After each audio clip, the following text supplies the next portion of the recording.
Le ministre s'est réuni ce mercredi 28 janvier 2026 sous la présidence du chef de l'État, M. Patrice Talon. L'Afrique ne se raconte plus, elle se décrypte. Bienvenue sur Afrique Contexte, là où l'actualité prend tout son sens. Ici, nous allons au-delà des titres pour vous donner les clés de compréhension des enjeux politiques et économiques du continent. Pour ne rien manquer des mutations de notre Afrique, abonnez-vous et rejoignez la conversation. On commence maintenant. Les décisions que voici ont sanctionné la séance. S'agissant de mesures normatives, création de l'Agence pour l'assistance au retour des afro-descendants. La mise en place de cette structure est une réponse aux attentes des nombreux requérants qui se manifestent depuis l'adoption de la loi 2024-31 du 10 septembre 2024 relative à la reconnaissance de nationalité aux afro-descendants. Il s'agit d'un dispositif institutionnel pour orienter, accompagner et canaliser le processus conduisant à l'acquisition de la nationalité béninoise dans un cadre organisé, sécurisé et lisible par les bénéficiaires. Il comporte l'avantage d'assurer sur la durée la cohérence et la continuité de la mise en œuvre de cette politique nationale.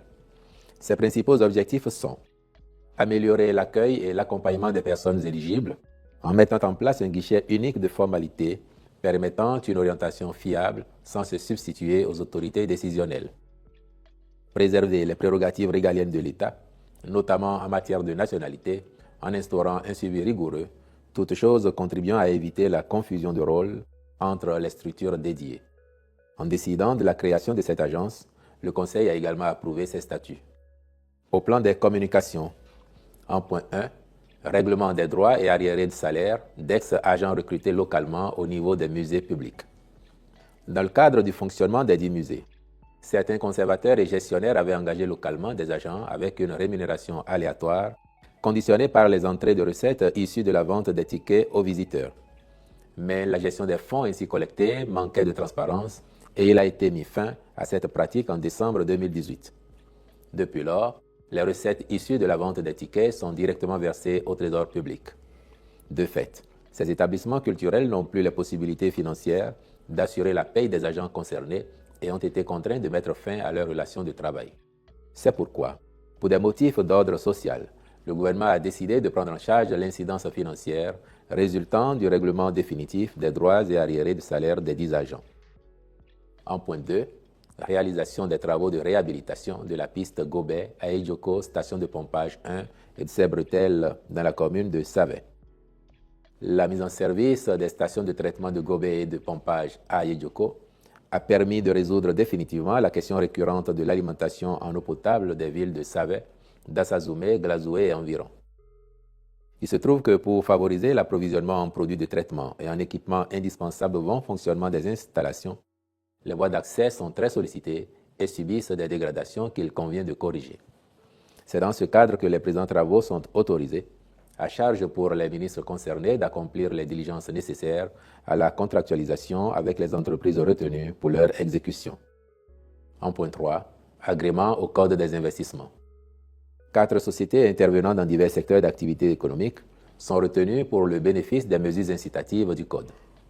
Il s'agit, pour le régime des investissements spécifiques, de la société Talent et Spectacle Bénin SAS pour son projet d'installation de 2 salles de cinéma premium au Sofitel de Cotonou. Au régime B, la société Premium Rice Mill Industries d'Angbo Sarl pour le projet de reconstruction et d'exploitation d'une rizerie à Mitroyokon, arrondissement de Zungué dans la commune de Dangbo. Au régime A sont concernées les sociétés Bright Candle Sarl pour l'installation et l'exploitation d'une unité de production de bougies dans la zone industrielle de Semekoji et Nishak Emballage Sarl en vue de l'installation d'une unité de fabrication d'emballages plastiques alimentaires à Sirarou dans la commune de Ndali. La mise en œuvre de ces différents projets impactera positivement l'activité socio-économique dans les localités concernées. En point 4, approbation des lignes directrices du plan directeur de développement du sous-secteur de l'électricité au Bénin à l'horizon 2045, du plan national d'électrification et du plan d'électrification hors réseau actualisé. L'élaboration de ces documents de planification découle de la stratégie nationale d'électrification. L'objectif est de favoriser à terme l'accès d'un plus grand nombre de ménages à une énergie électrique de qualité et à prix abordable. L'actualisation de ces supports permettra de redéfinir les conditions dans lesquelles L'équilibre entre l'offre et la demande d'électricité pourra être réalisé dans des conditions de sécurité et de fiabilité du fonctionnement des réseaux interconnectés. Elle permet par ailleurs d'intégrer les travaux réalisés dans le secteur de l'électricité de 2016 à 2026 et qui n'étaient pas inscrits au plan initial pour disposer d'un état des lieux plus complet et cohérent en vue d'une optimisation des investissements à court, moyen et long terme.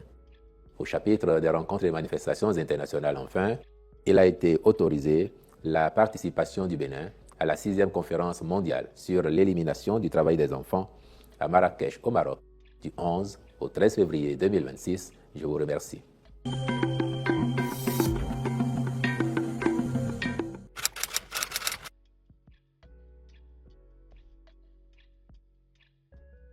Je peux vous dire que oui, l'alerte est parvenue jusqu'en haut lieu, puisque très vite, le chef de l'État a été informé.